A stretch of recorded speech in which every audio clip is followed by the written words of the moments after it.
And I have the big pleasure to introduce the next speaker, Dr. Mbulawa Mugabe. He is from the UN, and he will talk about why we cannot end AIDS and other pandemics without ending inequalities and inequities. So he touched upon this already. We will be happy to hear more.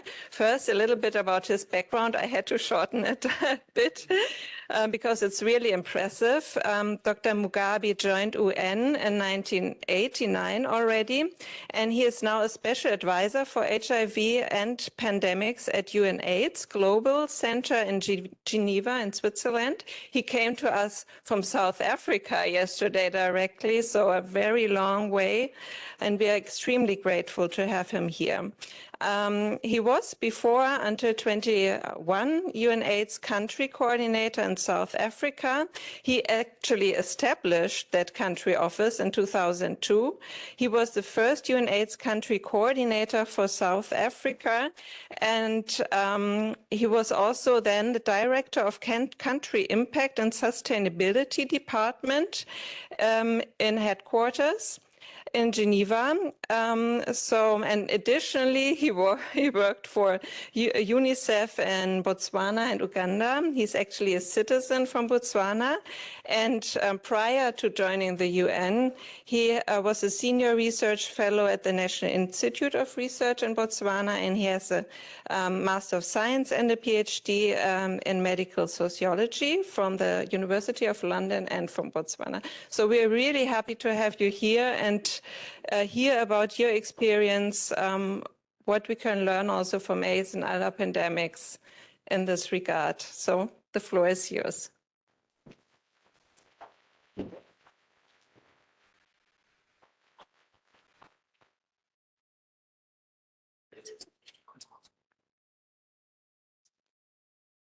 How does this one work? So this is forward and this is backwards. Thanks. Good morning, everybody.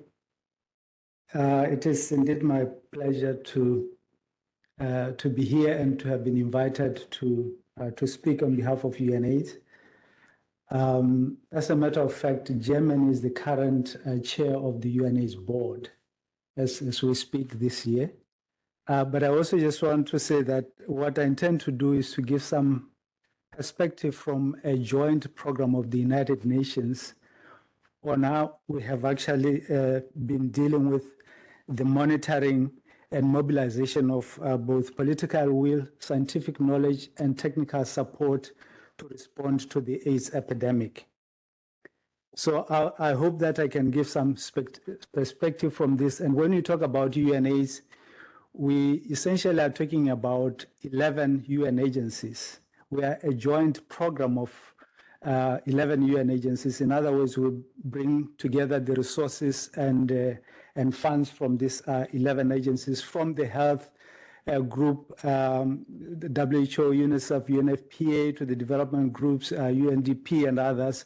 And this is what UNAIDS is. And what we normally refer to as UNAIDS is actually the UNAIDS Secretariat. And I work for the Secretariat. I just want to start by saying that, given where we are in the AIDS epidemic, 40 years, in fact, the fourth decade of the epidemic, and the scientific and technical breakthrough that has occurred in HIV treatment and prevention, we should really be ending AIDS. But unfortunately, we are not. And I think this is where I would like to focus my attention on what is holding us back from actually meeting the goal of ending HIV or ending AIDS as a public health threat by 2030 as part of the United Nations Sustainable Development Goal. Having said that, I think the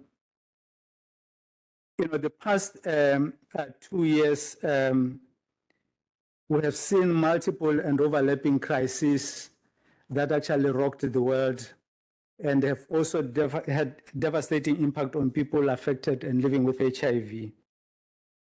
And this has actually knocked back some of the progress that we have made in the global response towards HIV.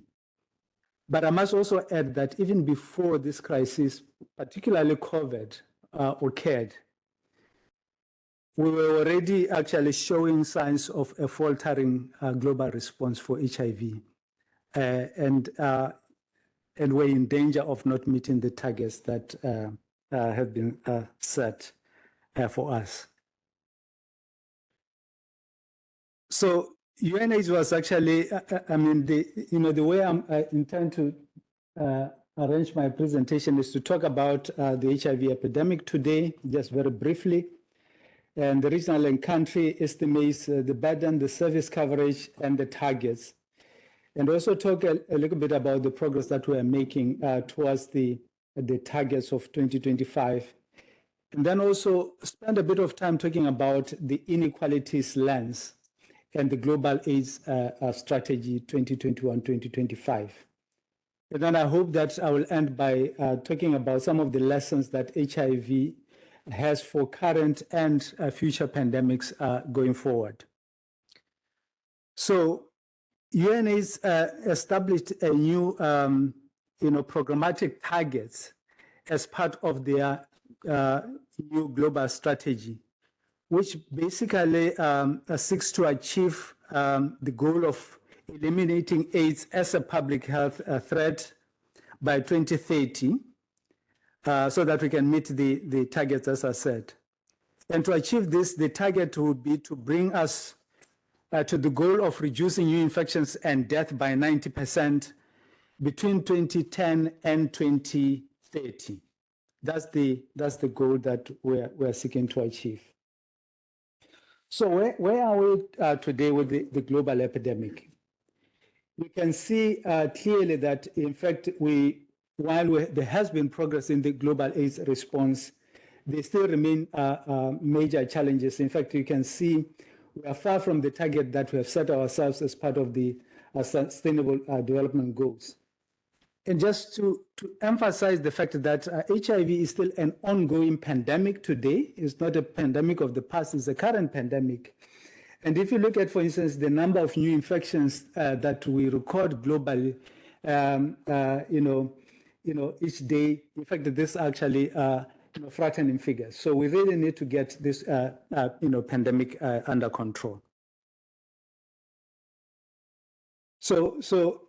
But the epidemic is not evenly distributed, as you know, globally. In fact, the epicenter and where the stark, reality is for this pandemic is sub-Saharan Africa, where you can see that actually this subcontinent or this continent accounts for 58% of the global epidemic.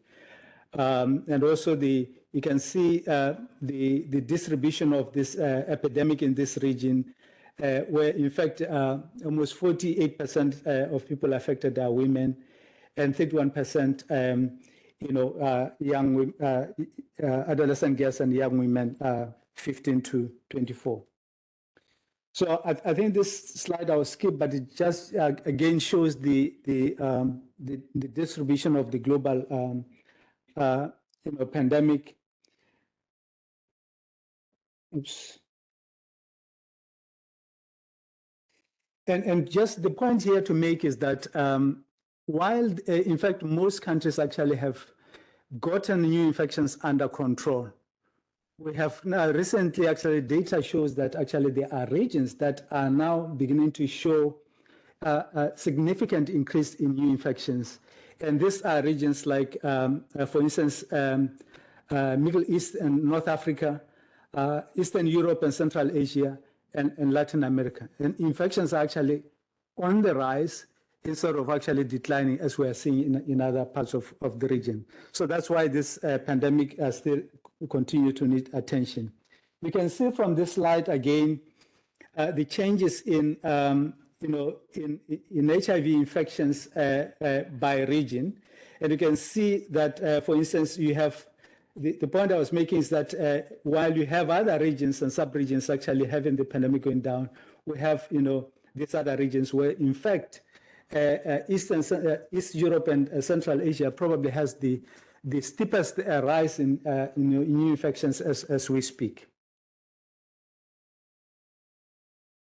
the reality is that, again, the HIV pandemic is still largely, if you look by sub-regions, particularly in East and Southern Africa, largely is a female base, or at least it actually has the face of a female. As you can see here, when we look at the gender disaggregation of new HIV infections in East and Southern Africa. The same as applies in West Africa. You see the same pattern. And also in terms of coverage, of ART, you have the same problem that I've shown, that in fact we have more women accessing ART than we have men. In fact, I'll come back to this issue of men and why it is in itself a grave danger to the AIDS pandemic, because of the vulnerability it creates, not only for men themselves, but also for their sexual partners and for the female folks. So, because of some of these challenges that were not breaking down the back of this pandemic, UNAIDS actually convened an international consultation to develop a global strategy, which featured about over 100 countries, and interviewed or had in their consultation more than 10,000 partners, to develop a strategy that would take us to 2026. And this strategy deliberately decided to adopt the inequalities lens, and is seeking to reduce inequalities that are actually driving the pandemic, and people and put people at the center of the AIDS response, so that we can actually address HIV as a public health threat. But it also recognizes the fact that one size does not fit all. The strategy actually takes approaches services with a differentiated lens, so that in fact we can have actually programs that can uniquely address the different challenges and vulnerability across populations and across locations. So this is the focus of the strategy. But in more detail, this strategy not only applies inequality lens, but it also applies the lens to set up bold targets in a comprehensive manner. And the targets are achieved within, not only in broad terms, but the aim is to achieve this targets specifically by age group, by geographic settings, including children living with HIV. In other words, the targets has to be reached for every population group. It cannot just be an aggregate national figure that we are seeking to achieve. So what it then does is to then set targets for access and for access to services and also solutions, and sets the target at 95, 95, 95. In other words, 95% of people who are infected know their status, 95% of them actually go on treatment, and 95% actually have viral load suppression, so that we can actually stop the chain of infection. But it also does something slightly differently this time. It also looks at what we call the 10-10-10 targets. In other words, not only looking at the more positive aspect, but also looking at the more negatives. In other words, what are those barriers that we need to reduce to the level of 10%? Yeah, so that in fact we can begin to address what actually drives new infections in these populations that are not paying attention. So whatever barriers we have, whether it's human rights, whether it's criminalization, we would like to see those reduced to the level of 10%. So that's the 10-10 targets. So this is the strategy that we have in place. So what has been the situation in terms of progress in HIV prevention, testing, and treatment targets? You can actually see there, in fact, I'm better off actually looking there. I think I'm not seeing properly here. But anyway, very clearly it also shows that for people living with HIV who know their status, this is the current cascade in terms of the gender outlook.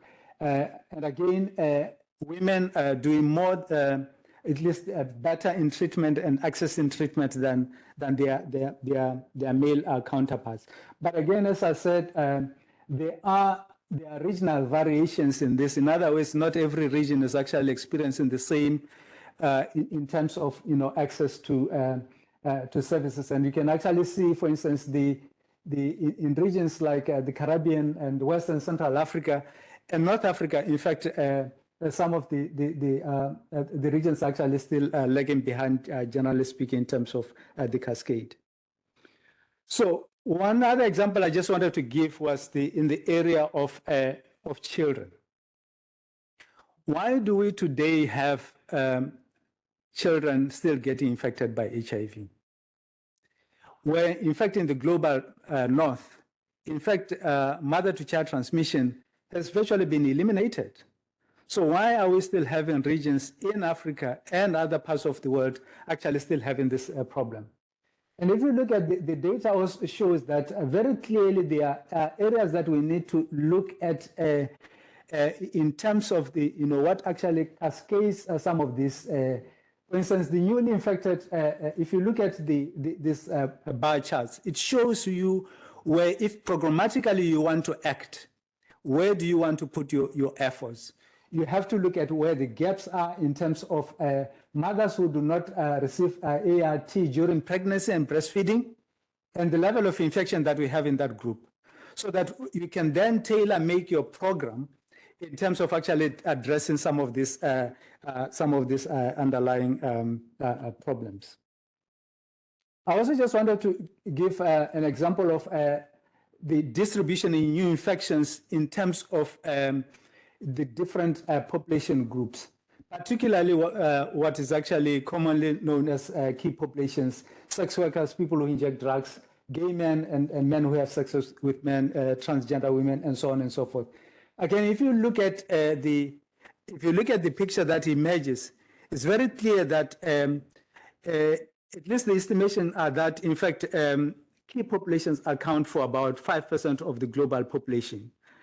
But they are, at the moment, accounting for a large number of infections that are actually occurring in 2021. So if you look at the breakdown in the different, globally and in the different regions, again, you can see regions where there's actually disparity in which key populations are actually being affected by HIV. And this is how we need to, we encourage countries to then tailor-make their programs and deal with some of these barriers that actually militate against, people having access to HIV services. Just here, just to show you a typical example of the elevated risk that men who have sex with men have in the U.S. compared, to other groups in their groups. It's really quite some,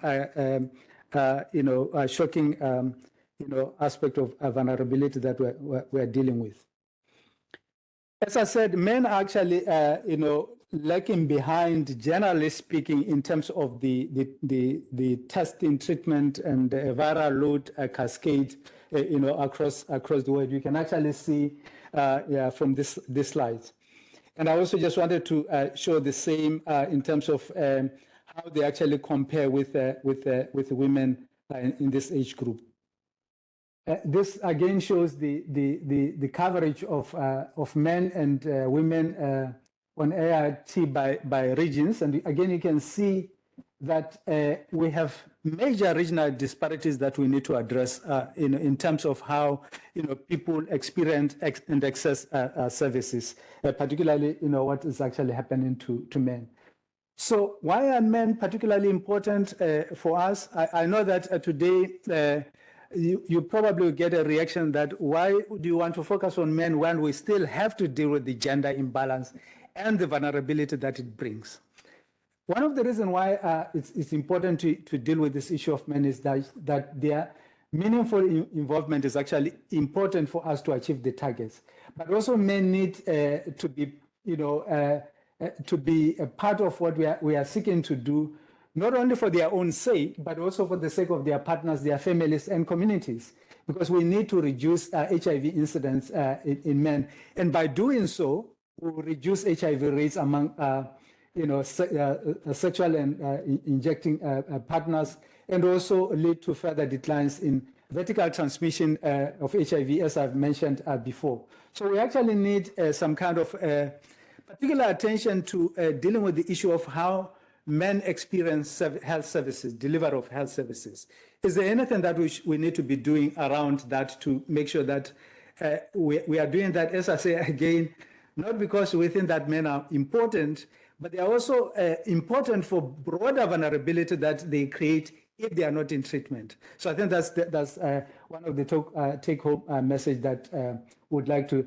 So and I want to emphasize this last point, that it is not about including men because we have accomplished what we want to achieve around the gender equation, and we also don't want to divert funds from this particular problem around gender inequalities, but we are also trying to deal with the question of vulnerability.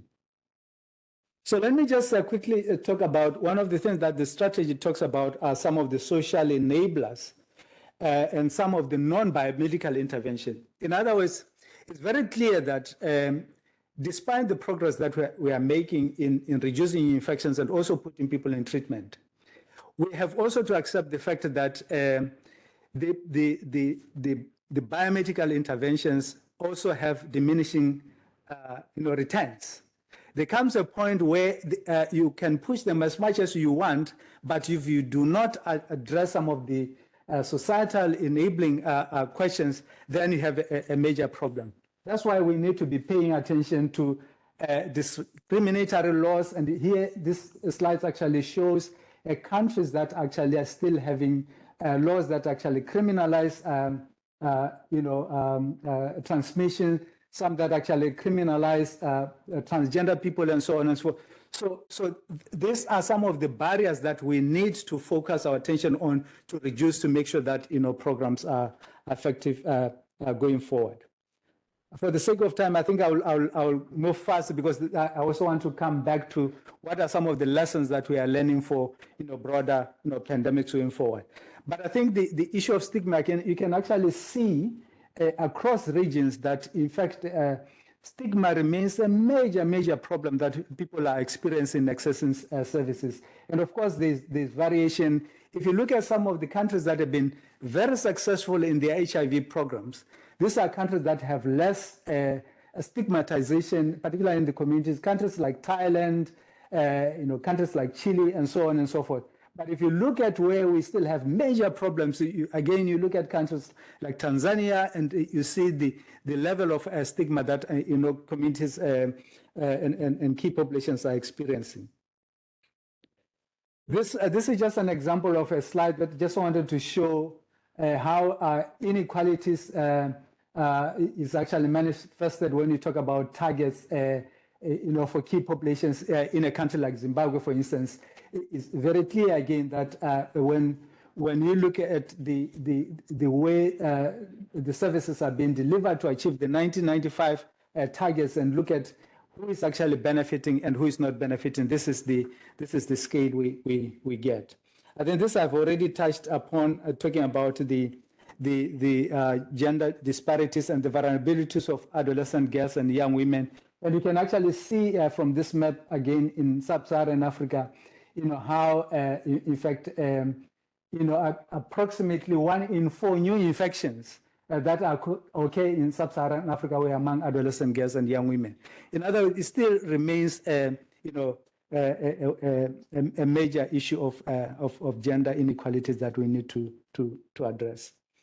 Let me just again address the issue of gender just very briefly. That I think it's very clear from this map about the past 12 months prevalence of people who actually experience intimate partner violence across the continent, and it's very clear that there's no region that is not experiencing that problem. It's just a matter of degrees where it is actually located.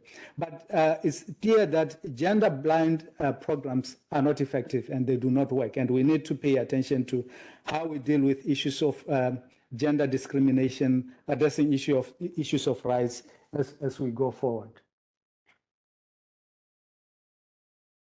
So I just wanted to, as I come towards the end, also just to talk about, so what is it that we need to do to end AIDS, given some of the challenges that have mapped around some of the vulnerabilities? I mean, one of the things that we need to do is to focus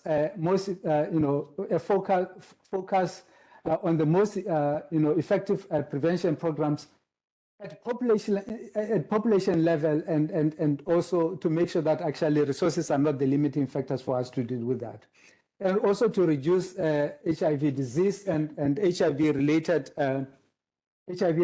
death and prevention towards the transmission, and trying to close the inequalities gap around HIV testing, treatment, and also starting some new innovations. We won't reach our targets without addressing inequalities and other social enablers. That's very clear from the example that I've actually given. And we also have to ensure that countries and communities address HIV-related inequalities and sustain their commitment to end AIDS in this population. I want to end with a bit of discussion around, so what does this really mean for HIV and for other pandemics, and what have we learned from a pandemic like COVID going forward? What are some of the things that we need to put our efforts on? One of the things that I think we have learned from HIV that we need to carry forward in other pandemics is the need for us to focus on community-led and community-based infrastructure, delivery systems that build trust and hold people accountable, as we move forward. It is very clear that failure to include communities in pandemic response structures, both in planning and implementation, would not only undermine the response, but also it actually undermines legitimacy, and it also creates mistrust in governments, mistrust in policies, and also, keep people from accessing services. We also have learned this around vaccine hesitancy because of the fact that we didn't involve communities the way we needed to involve them. The other area is actually building a human rights capacity or capability in these responses. And it's important that actually any future pandemic or any future outbreak should actually, any response should actually be a human rights based. I mean, we have learned that if we do not do that, there will be serious violations. We have seen what happened with COVID in the way, in some societies, how in trying to reinforce lockdown measures, in fact, there were a serious violation of human rights in some communities that we need to be paying attention to. The third area is, and I think this is probably has been one of the most debated and talked about issues in the manner in which we have responded to COVID-19, is the issue of the affordability and equitable access to technologies, and including vaccines. So from the AIDS movement, as soon as this pandemic broke, I think it was very clear that we would have to deal with the issue of access, from at least for vaccine and tests, because this is the experience that we had with HIV. Where, in fact, the pharmaceutical industry, if you remember the big battle between the South African civil society organizations with the pharmaceutical industry to try to bring down the prices of ARVs down. Remember that in 2005, in fact, when 50% of people in the global north were having access to ART, it was only 5% in the global south. So this, we knew that this, unless you pay attention to these disparities, they are going to come to lead to needless deaths. And we also had, it also raises the issue of the capabilities of not only just looking at the global north for production of this medical countermeasures, but also to see whether we can also have some local production and regional production of some of these countermeasures so that, in fact, we can deal with some of these challenges. And it's very clear that, for instance, for Africa, for instance, it's estimated that Africa imports 95% of their, medical products, and they only contribute, 3% to the global medical production. So it's important that we actually learn from these lessons. The fourth lesson that I just want to touch upon is the issue of sustainable investment in health systems and in infrastructure. This is very important because what COVID demonstrated, or at least what the collision between COVID and HIV demonstrated, was that it is also possible, if you have resilient health system, to pivot an entire health system to respond to a new threat. In other words, if you look at countries that had, at least in sub-Saharan Africa, that had developed, that had invested heavily in their AIDS programs, whether it's in laboratory, whether it's in testing, whether it's in actually providing treatment, they were able to literally use those systems to help to accelerate what has been achieved. And in South Africa, the country where I know better and where I work and live, you could hardly find any AIDS scientists who did not get involved with the COVID pandemic. In other words, I think we need to be building platforms that going forward can be leveraged as we go forward to make some improvement. And also, just finally, just talk about I think something that I think has been discussed a lot in the past 2 days, the issue about data, that we actually need robust data systems that are important for us to be able to see where these inequalities and disparities or inequities are, so that we can better make the programs that we need to make. In fact, I just wanted to quote from a speech by the Deputy Secretary General 2 weeks ago when she was launching the AIDS report in New York. This was talking about how the AIDS movement actually has developed a pioneering surveillance system that actually has become a golden standard that other programs are beginning to learn, and that actually we need to be to invest more in some of these robust systems where we are able to deal with find the gaps, not only find the gaps but also be able to identify some of the solutions that we need to deal with. So in conclusion, I just want to make this the following remarks, that the lived reality of inequalities is what is actually holding back progress in the AIDS response. And we now know that inequalities breeds and it actually, at least during COVID, it actually it bred and drove the collision between HIV and COVID. And that has also been seen on how we also lost the ground when people could not access services because everybody, as you would expect, did not want to access facilities because of fear of infection. So I think these are some of the things that we need to pay attention.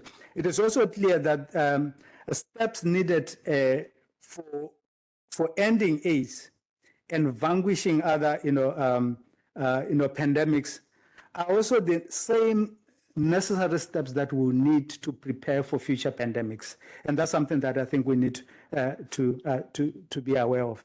That although morbidity and mortality associated with COVID have declined, the global COVID response leaves us with a legacy that I think we need to learn from the failures around the question of equity, and that whatever instruments we build, whether it's a treaty or whatever, that question needs to be front and center of what we do, that we cannot find ourselves again dealing with the question of inequity when we are facing with a life-threatening pandemic.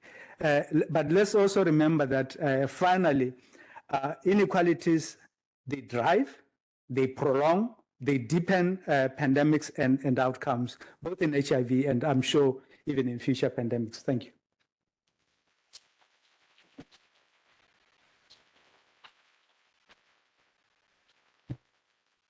Thank you very much for this extremely interesting talk. I'm sure there will be many questions or remarks. We start up there in the back with Charbel. Thank you for the great presentation. Just a second. Yes. No. Yes. Hi. Good morning, and thank you for the great presentation. So I was curious, or I was expecting to hear a little more about the use of PrEP and decreasing inequities. What could you say about that? And if you have anything to say also about geographic inequities, specifically in the African continent, in Francophone versus non-Francophone countries. Thank you. No, thanks. I think you are right. In fact, I think I had that slide on PrEP and I dropped it because I thought I had too many slides. But I think the reality is that I think, again, it shows how new technologies in some settings can actually help us to make progress. In fact, I think in most of the developing countries today, PrEP is actually leading the way in terms of getting people to get the technology in their own hands. But if you look at the costs for some regions, I mean, in South Africa, for instance, there's such desire to use oral PrEP, but the costs of that for developing countries are not sustainable. So I think what we need to know is that for all these issues around access, what has been the success factor in dealing with the question of access has been, campaigns, major campaigns, either dealing with those that actually produce the products to lower the prices so that they can be accessible, but also to campaigns around some of the social barriers that actually prevent people using some of these new technologies that are available. Because you would know that, in fact, for PrEP, for instance, in Africa, there's a whole nonsensical debate about whether PrEP facilitate transmission or put people at risk.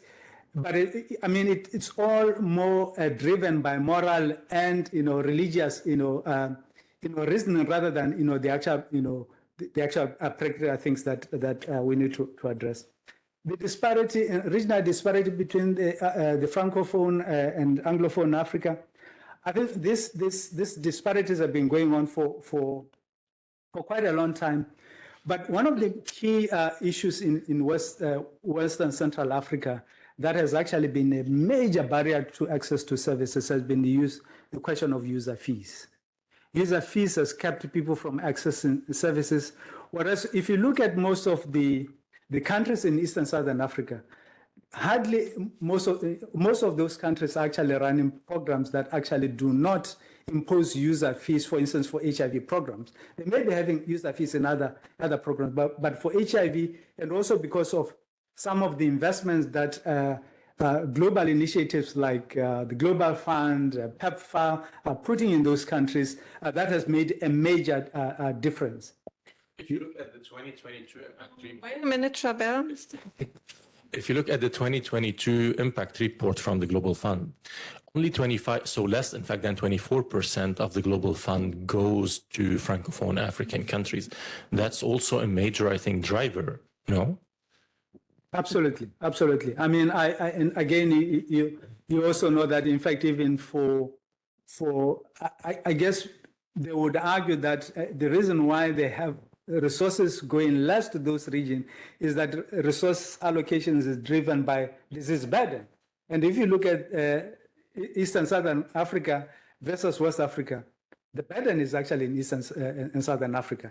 That's where most of the resources, both from PEPFAR and Global Fund, are going there. But that's not an excuse. I mean, we have to deal with this issue in a balanced manner, ensuring that there are no regional disparities, because human life is human life, and deal with some of the underlying social problems, because I think you probably need some of those resources in a region like West Africa to also address some of the social and legal barriers that you have in that region that are actually keeping people away from services, particularly around criminalization of key populations and so on and so forth. So I think one needs to strike a balance, but I agree with you. In fact, I think there's more that can be done to pay attention to West and Central Africa, because who knows, soon that epidemic may just get out of control like we're seeing in other regions that have been ignored. So thanks. We continue with Vivian Bremer. Yes, thank you very much for your talk. Is it on? Yeah. And especially on gender equity, which I thought very thought-provoking, that we need to focus on men instead of women for once, because they're the key to really achieve progress on the AIDS epidemic. I would like to know if you have further insights on the reasons why men are faring so bad on testing uptake of ART, etc. So is it an attitude problem, or are there any other issues that are behind, and how can we tackle them? No, thanks. I think just to start with, I still want to go back to the question of gender. That is still important to deal with the vulnerability of women and girls. I mean, the data that we showed, they are the most vulnerable. In fact, they are, in terms of acquiring new infections, they are the most at risk. But you don't only deal with that by just addressing some of the immediate vulnerability or the societal vulnerability around the education and so on and so on.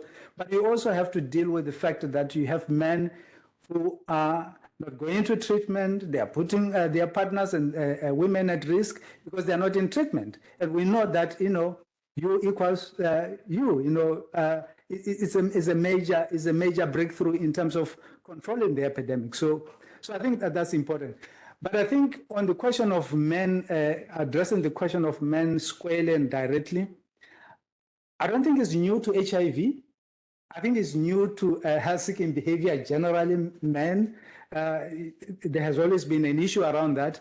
But I think one of the things that also has become evident is the fact that we also need to make our services a little bit more, tuned to also addressing some of the needs for men to access services, so that they don't always have to be taken there kicking and screaming because they are in a bad state because they couldn't access services when they should have access services. So there's something to be done around, how do we actually make, improve, health-seeking behavior, among men, generally speaking. And again, as I said, this is not peculiar to HIV. It's peculiar to men and our, I don't know whether fear for, whatever we fear for is actually not good for men's health.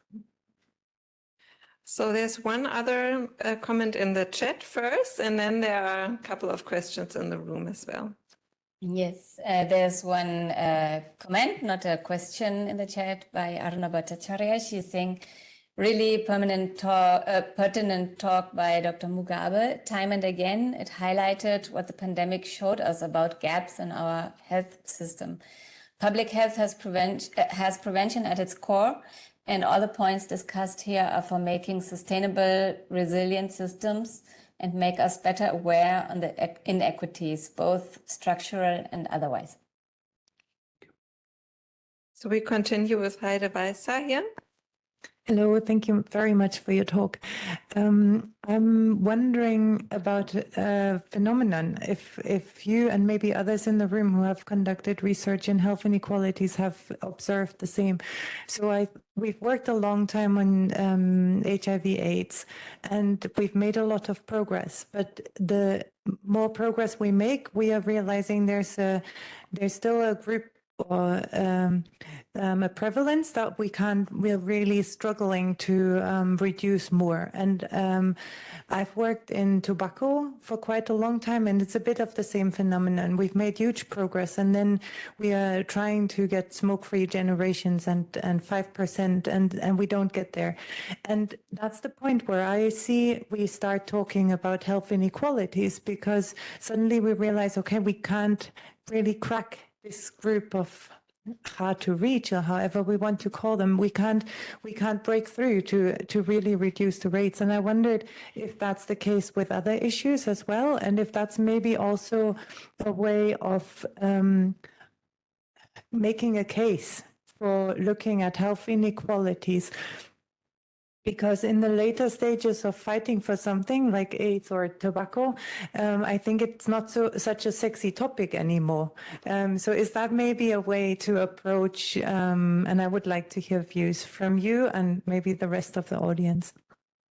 I'm sure audience would have views on this because I think it's something that I think is common in all, public health, programs that, there come a point where you have to reach the last mile, and the last mile is hard to crack. And I don't think it's peculiar to any one program. I think this is where it's important for you to then start segmenting the problem to see where you need to, to put your resources in, and where you can actually maximize the gains. You hear it in all sorts of programs, and I think one of the for instance, for the prevention of mother-to-child transmission today, there's a major political drive to get countries to be certified to be free of MTCT. For the simple reason that we know it's possible. We know it. It has been eliminated in the global south. So, what are some of the things that we need to be paying attention to? And that political drive and campaign is beginning to show, fruits in countries like, in fact, I think Botswana was the last country in the developing countries to be certified, or coming to near elimination. There are several countries in Latin America that have also done that. But you really need a very clear, strategic, sustained campaign to deal with this and put resources behind it. Not only resources in terms of the campaign itself, but for actually investing in those things that would actually make difference in that area. One of the clear typical example of what is also happening with the vulnerability of young women and girls with respect to HIV is a new initiative which is actually driven at a political level by 4 UN agencies: UNICEF, UNAIDS, UNESCO, UN Women. I can't remember the other one, to try to keep girls in school. Because we also have evidence that the more we can keep girls in school, the more we can actually protect them from some of the vulnerabilities that are there. But to do that, you need a political campaign. It's not a technical campaign that you need. You need a politician. Again, you need resources. You need to invest in education. You need to. So I'm sure there are other areas. I'm sure other colleagues can also comment on that. There are more. So maybe Rajesh first, and then Katja. Thank you very much, Dr. Mugabe. I was impressed with your first topic on the last slide, the weak community involvement. And in my comments yesterday, you may remember I reminded all of us about Alma Ata. 45 years later, if we come back to this, why is it so? In these 45 years, has the investment in preparing experts exceeded investment in community involvement? Just a quick comment on that. I think if it were not for community activism, I don't think the AIDS response would have made the progress that it has done just from the technical inputs, the scientific breakthroughs, and what have you. Community activism is important. And it's also important that we trust the communities, that they know what they are doing, they know what they are pushing. In fact, exactly the point you were making yesterday. So it's absolutely important. Today we have at the World Health Organization, member states are negotiating a new accord on pandemic to manage new pandemics. One of the biggest controversy today is the fact that that process is a purely member states driven process and does not include other critical stakeholders like civil society. So I'm one of those that are actually part of that process, but as a UN, we are because we are part of the secretariat with WHO, we are not inside, but we can give we can give insights on what are some of the things. But what we have also learned is that successful HIV program, at least I can speak confidently in sub-Saharan Africa, are those that actually had inclusive governance in their programs. In other words, it's not just the scientists, it's not only just the politicians, but it's the communities, the community activists who are actually part of the decision-making processes. When COVID broke in South Africa, for some strange reason, they dropped what most people thought worked very well. They have always had an inclusive governance in their HIV program, led from the presidency with the top scientists at the same level with the activists.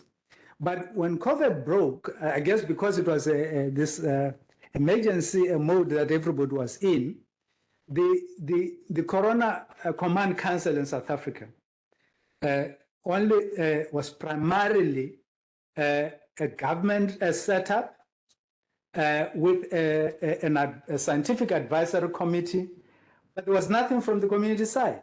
Until several months down the line, people say, but where are the communities? So the point is that I think community should not always be the last thing we think of. It has to be part and parcel of what we are trying to cultivate and to develop as we move forward. Thanks. So there are even more questions. Katja, I think, was first. Katja, here. Okay, thank you very much for your amazing talk. I actually have two questions and I'm allowed to. So one striking result which I'm really interested in is the highly increasing incidence in the Central Asia and Eastern Europe region. If you could comment on that, if there are similar explanation dynamics or some additional insights on that, which you maybe already have or planning to elucidate on that. And the other slide, which was giving me lots of food for thought, is the percentages of key populations, where you show the different percentages, for example, sex workers, transgender, and people who are exposed to sexual violence or other violence. And there are, of course, intersecting risks and vulnerabilities. I think there are like people, for example, who are transgender or genderqueer, which are disproportionately often target of sexual violence and general violence, but also being pushed into the informal work sector, including sex work. So therefore, there is an increased vulnerability. So my question is, what are the specific measures regarding these populations? Also, if we are thinking of not, how can we also consider the risk of victimization of those populations, which are already in this highly increased risk? So this is also a question which, of course, is connected to other populations, also for our questions of crisis management, for example. Thank you. Just a quick question on Eastern Central Asia epidemic, including North African epidemic. I think if you look at that epidemic, again, it's largely a key population-driven epidemic. And there is evidence that it is largely because of some of the issues around some of the human rights questions that we are dealing with in terms of people injecting drugs, in terms of men having sex with men. So it's largely driven from those communities, because basically, if you don't pay attention to human rights, you are harming your society. It's as simple as that. I mean, this is where the major problem is. So we are seeing a completely different pattern of the epidemic that is actually driven by key population in some of these countries. And in fact, even in Latin America, it's also largely within some of the key population. So we talk a lot about key population, but I think Programmatically, I don't think we are bold enough to deal with some of the intricate social and structural drivers that actually make people vulnerable. For instance, we've been talking about decriminalization of sex work and same-sex marriages and what have you. A number of countries, in fact, even in part of a more conservative part of the world, so to speak, I can say that safely because I come from there, talking about Africa. You have had, over the past 2 years, 3 years, several countries that you could never have imagined that they will actually decriminalize sex work, sex marriage. Countries like Angola, Mozambique, Botswana. I mean, the list goes on and on. And at the same time, just a few months ago, you have Uganda, which has been renowned as one of those countries that have been in the vanguard of the AIDS response, literally taking several steps backwards and criminalizing homosexuality. I mean, that's the paradox. In other words, I think it's very clear that in all these things where human rights are concerned, we are always going to have to prepare to take a few steps backwards and a few steps forward. I don't think it's going to be an easier, but again, it's about political will. I mean, this entire drive in Uganda was largely driven from parliament. So if you have the political leadership that does not seem to care about a segment of its citizens, then you have a problem. So I think these are some of the major issues that I think we need to deal with them at the level that they need to be. These are not technical issues. These are moral, political imperatives that needs to be addressed in those arenas. And at times we think that by having the best of science, best of interventions, we'll crack it. No way. Unless we deal with these issues that are creating inequalities, vulnerabilities, we will always have to struggle going forward. There are 3 more questions, 2 in the room and 1 in the chat. We go for the chat first. Thank you. So the question is as follows. When we are working bilaterally with governments, how can we realistically ensure criminalized populations are included in our research and work? Can you repeat the question? So my interpretation of the question is, when you are working with governments that are maybe persecuting some of the populations that you are trying to work with or reach, how do you try to manage that when you are working under a government which may not be in favor of actually working with the populations that you are trying to reach? Here I'm talking from my own personal experience on how I, at least in my work at country level, where I think we could do better is that, some of these issues around laws, criminalization, religious backlash, and what have you, it's important that the leadership is provided by the local communities. I think in the main, what we have tried to do, we applaud international activism and leadership, and it's absolutely great. But I think it's always important also to ensure that at the forefront is to capacitate, or at least to work with those that are on the forefront. Again, exactly what was said yesterday about Smiling. That's all. No, yeah, it's important that communities actually take leadership. I don't think that, for instance, I know it's a different area from what the question was directly about. I don't think South Africa would have achieved what they did with their civil society if it was not indigenously led. It's very difficult to find fault with your own citizens, your own voters, when they put you to the gun. So my sense is that I think global activism should also have this dimension where they say, in some cases I know they do so. I'm not saying it's not happening. In some cases, they do so. But I think in other communities, I think it's important that we actually get the local communities to provide the leadership that is required. So we are about to end. There are the last two ones here, Uwe, and then.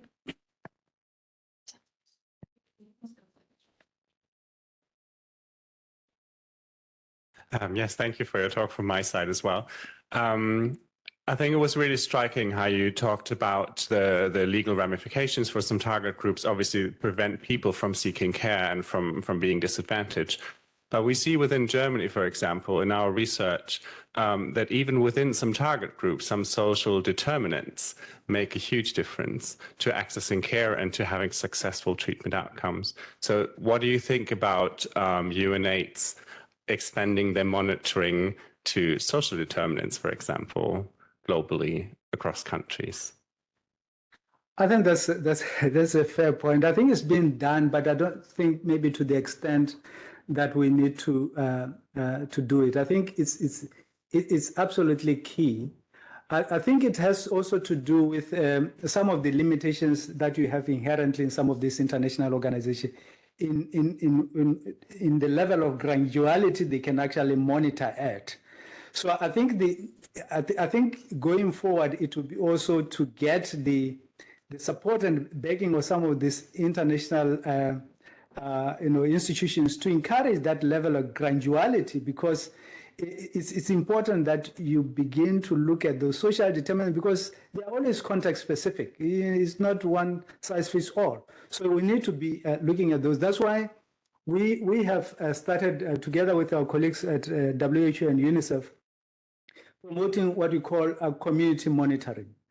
In other words, every community needs to be involved practically in monitoring what is actually happening. In South Africa, for instance, just before I left my previous role, just towards the beginning of COVID, we wanted to make sure that, in fact, even during COVID, we wanted to make sure that people living with HIV are able to go, of course, dealing with the prevailing risk and how they manage those risks, to go into facilities and see whether people are staying out of services just simply because of fear of getting infected, or there were other issues. So it's important again to get communities to deal with some of those social determinants of how outcomes and impacts are actually manifested at different levels in society. So I agree with you. I think it's absolute. It's an area that I think we need to advance very quickly, because again, it's all about the last mile.